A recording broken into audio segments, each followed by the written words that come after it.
good Kyle versus bad Kyle. Yeah, The Niners have won 6 games in a row, and it's time for us to name a lot of things that Kyle Shanahan is doing well, has done well, tends to do well, but also the things that he could do better or hasn't done well yet. So let's start the game. Here's how the game works. I'll go first, and then Iggy will take turns. I got my piece of paper here. And we're going to start with something that Kyle has not done well, but immediately say something that he has done well. Mm-hmm. So we're going to keep it entirely balanced and end with the good thing. So my first one is he's a very slow starter.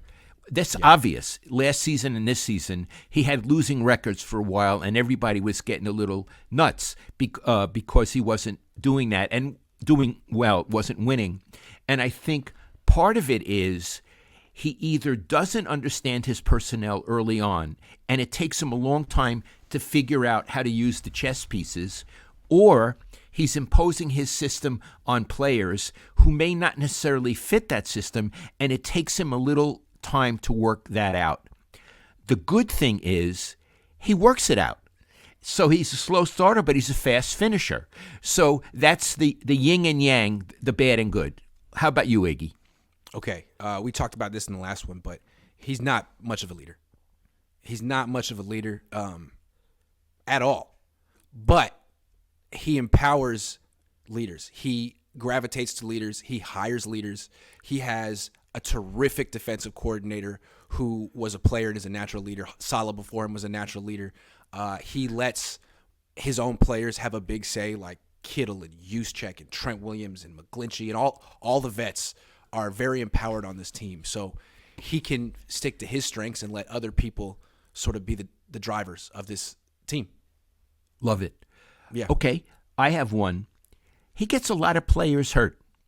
Yeah, he does. I mean, look at currently on the defense how many people are hurt. Look how many running backs he's gotten hurt. And now he's gotten 3 quarterbacks hurt this season. Yeah. Not 2, 3. So there's something about how he goes about his business. And look, this isn't the first season. For many seasons, there's been a lot of, well, we would have won, but we had players hurt. He gets players hurt. But he and John Lynch seem to have a real knack at getting a lot of great players. Look at what they do at running back. There's always somebody, the next one up, who's really good. On defense, on the defensive line, they often can find new people who do really well. So he gets players hurt, but he almost has an infinite number of players, so that compensates for it. Yeah. His offense has been inconsistent forever with the 49ers. There'll be games where it looks like everything's clicking. They finally figured it out, and they're going to be one of the best offenses in the league. Then the next week, they look inept.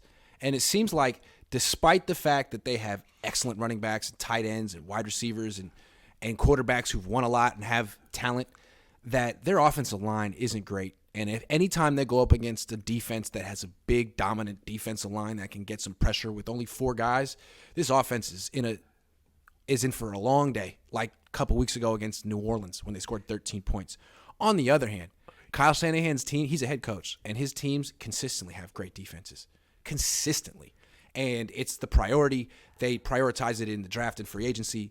They have great coaches from the coordinators to the linebacker coach, Johnny Holland. He was gone. He had cancer. He came back. The Niners are the best linebackers in the league. Every other team has crap linebackers that are exploited left and right. And the Niners have Dre Greenlaw, Fred Warner, Azeez Al-Shaair, guys who are absolute impact players both against the run and the pass. Their defense is remarkable. And it's a little bit like 20 years ago when Brian Billick was with the Ravens and he had that consistently great defense. But it's like, how much are you really doing here? But, hey, he's the head coach and it's consistent, and that's why they win, that defense. Okay. In the offseason, as far as I recall, tell me if I'm wrong, Iggy, the Niners had a big coaching turnover. A lot of coaches either were forced out or left. Mm-hmm. And I know we talked about why and how would it affect the team. Mm-hmm. On the other hand, he has a great coaching staff. Mm-hmm. So even though a lot of people had to go, and you've talked about this in one of your points, he has great coaches across the board. And here's what I want to say. A really good head coach wants to have the best assistants and coordinators around him. Not only because they're good, but it's a show of confidence that he's not threatened by really good coaches. Bill Walsh had Mike Holmgren, George Seifert. I mean, I could go Dennis Green. He had great coaches. Bill, who was insecure in many ways, was not insecure about that. And when these people went out into the league, they were really significant coaches. So Bill had that. Kyle has now D'Amico, who's probably going to be a head coach. Saleh, who's really doing surprisingly well in New Jersey. I want to give a contrast. When I covered Mark Jackson, when he was a coach of the Warriors, I think people could generally say he had a very poor coaching staff. And people around the team told me that they thought it was not quite up to the level of an NBA coaching staff. My reading of it was he didn't want any challenges, that he wanted to be the man and he didn't want to have contradiction, arguments, other points of view. Well, there was one other guy on his staff that had some pedigree, Mike Malone, and he ended up, I think he's still a coach. He's been a coach for a while, and he didn't last, right? I think I don't know. And Iggy, what did, in front of you and me, what did Mark Jackson call? Mark Jackson felt Mike Malone got too much credit, and it was like, man, that guy's my underling. Giving all the credit to my underling. That's what he I said. think he didn't want his underlings to get too much credit. Right, whereas Bill Walsh and Kyle are happy to give them credit, happy for them to get jobs. So one of the strongest things, even though there was a big turnover in coaches, Kyle gets good coaches and is not afraid of them. And I respect that. I got more. Okay, So what he's not so good at, drafting high in the draft. This guy has wasted so many first, second, and third round picks. I mean, I like Trey Lance, but so far he's gotten zero return on those 3 first-round picks. He spent a first-round pick on freaking Mike McGlinchey. He spent one on Reuben Foster, Solomon Thomas, on and on and on. I mean, so many wasted big investments.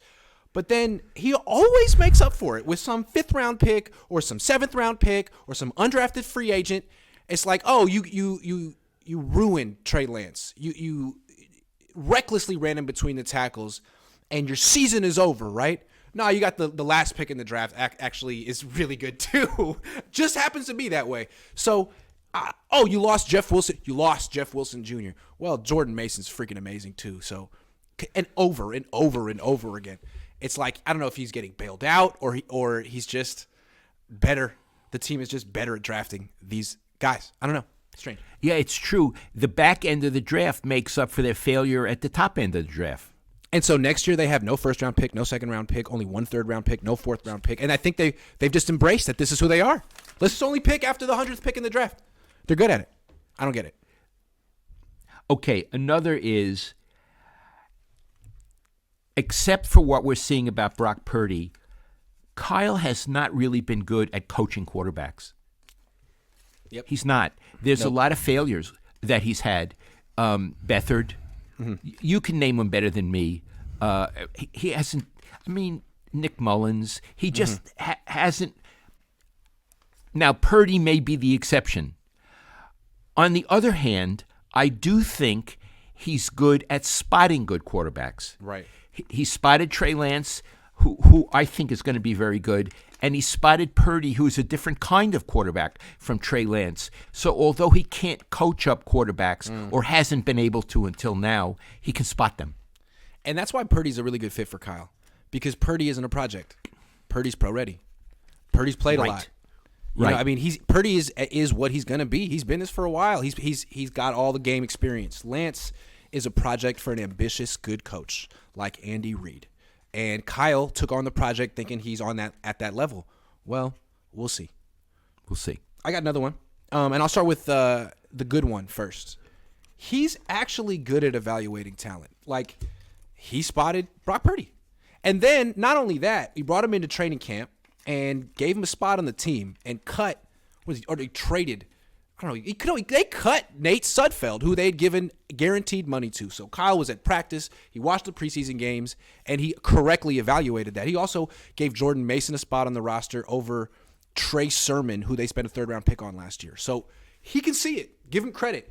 The only thing is, building the depth chart after that. It's like, okay, so you gave Jordan Mason a spot on your team. You realize he's good, and what does he do? Nothing until week 13, and then even then he can't play until you guys are up 3 scores in the second half. It seems like he's a little conservative and stodgy, kind of like the high school football coach who's like only going to play the seniors and he won't play freshmen because it's not going to do that. But it's like, he's good, man. So he's a little conservative and stodgy with his depth chart, but he definitely can evaluate talent, both players and coaches. I'd like to talk about his conservativeness a little bit. Mm-hmm. I agree with you that he's suspicious of rookies and he's very conservative on the depth chart. On the other hand, in his play calling, he's very brazen.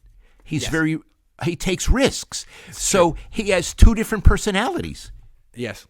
It's like, I don't want to play you, but once you're in the game, hey, man, no, I'm not holding back. Let's go.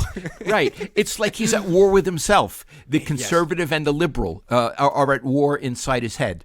Right. And maybe that's, the symptom of being Mike Shanahan's son. Maybe there's a lot of his dad's influence, a coach from an older generation, how he would do it, that kind of stuff. But I don't know. Maybe. You got any more? No, that was it. That was all I got. That was a fun game. I like that. I liked it. We gave him his props. Sort of. Yeah.